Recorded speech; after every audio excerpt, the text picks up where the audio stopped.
What makes a building worth travelling for? Not worth visiting, not worth a detour on a city break, worth getting on a plane for, simply because it exists and you need to photograph it. I've been asking myself that question for years, and the answer has changed because the buildings that ask it of me have changed.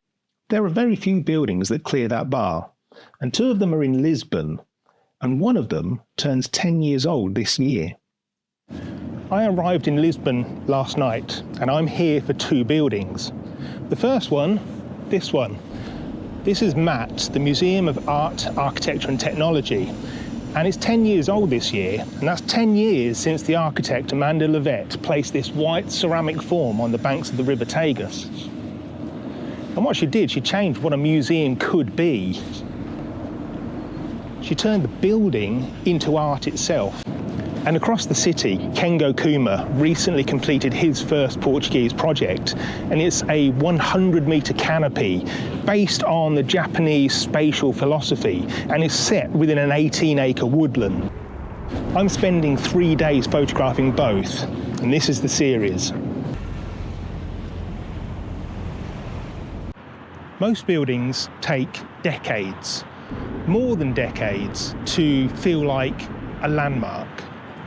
MAAT, that did it in 10 years. Amanda Levet's design does something that almost no other museum in the world does. Its roof is a public walkway. The building doesn't end at its walls. It stretches into the city, into the sky, into the river.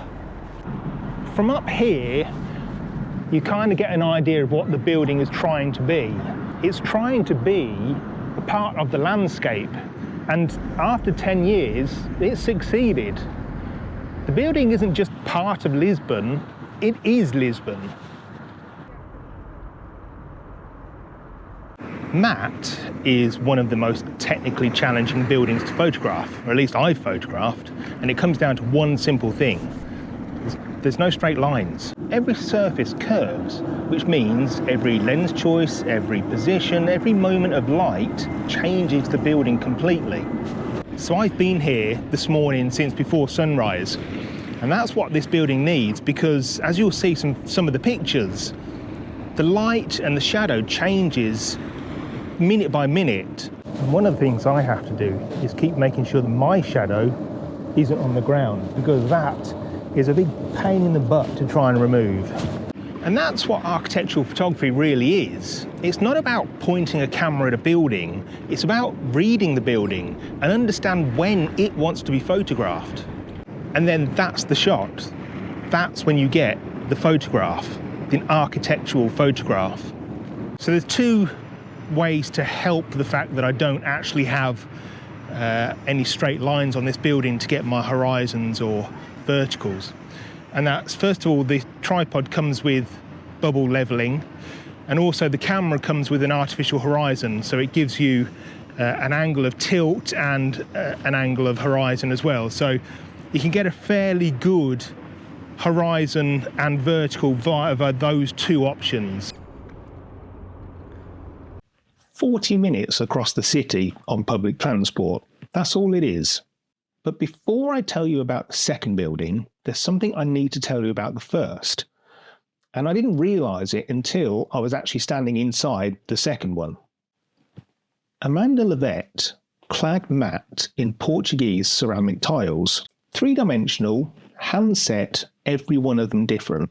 Kengo Kuma, working 40 minutes away and only about 18 months to 24 months ago, clad the exterior of his 100-metre canopy in exactly the same material.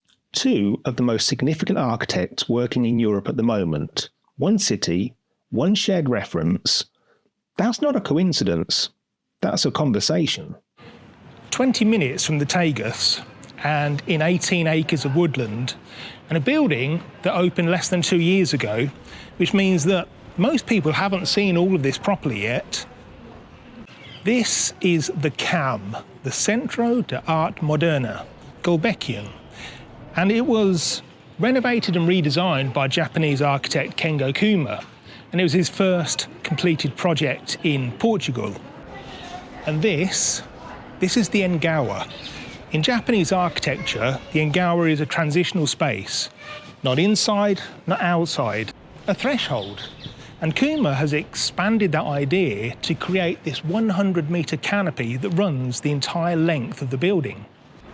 The tiles underneath are wood ash, and the tiles on the top are Portuguese ceramic.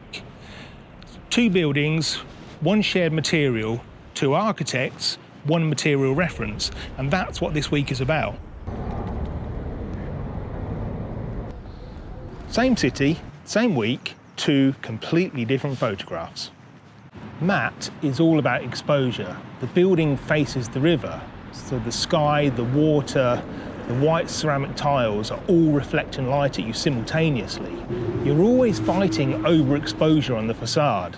The light hitting those ceramic tiles, and those ceramic tiles are actually angled, so they're built or they're designed with angles onto them, and so the light can hit them at different times of the day in different places. You're always fighting overexposure on the facade whilst trying to keep the detail in the curves in the shadows. CAM Gulbenkian is the opposite problem. You're in shadow all the time. You've got the woodland around you, and the canopy creates its own microclimate. It's very shaded under there, so exposure has to be controlled carefully to balance the outdoor exposure with the detail in the canopy. 2 buildings, 2 completely different ways of seeing. And that's what I love about architectural photography. No 2 buildings ask the same question.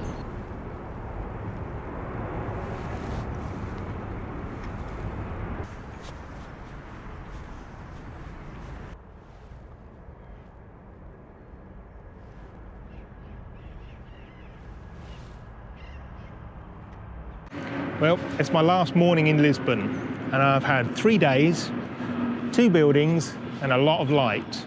In 2016, when MAAT opened, it seemed a bit like an argument that a building could be as radical as the art inside, that the building could be a public act and not just a private commission. I think 10 years on, the argument settled. It won. CAM Gulbenkian is approximately half an hour away from MAAT, and it's making a completely different argument.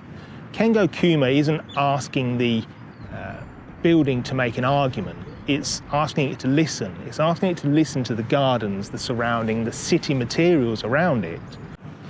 2 tiles, 2 philosophies, 1 extraordinary city. What Lisbon has given me this week is a reminder that the best architecture in the world always asks something of you. It asks you to look, to slow down, and come back when the light changes. And that's why I love doing architectural photography, because things change all the time. So you might grasp from this video that I'd actually planned to use some of the footage as short form, and I was planning to get 8 reels in Lisbon, and I got 7. So one of the real ideas was to shoot the same shot at dawn, midday and dusk to show you the change in light and how that affects how a building looks. I'd got the tripod set up, I got it marked on the pavement. I got my first shot in the morning. And then, as you can probably see from the videos, is the clouds came over. And so it was a high overcast cloud. And so I decided not to make those other shots. Not because I was lazy, but because the shots would have been mediocre. And mediocre frames in that sequence would have just broken the whole idea. And that's something they don't tell you much about this work. Knowing when not to press the shutter is as important as knowing when to. You don't always get the shot. What you do get, if you're paying attention, is an understanding of why the shot wasn't there. And that's worth more than a forced frame.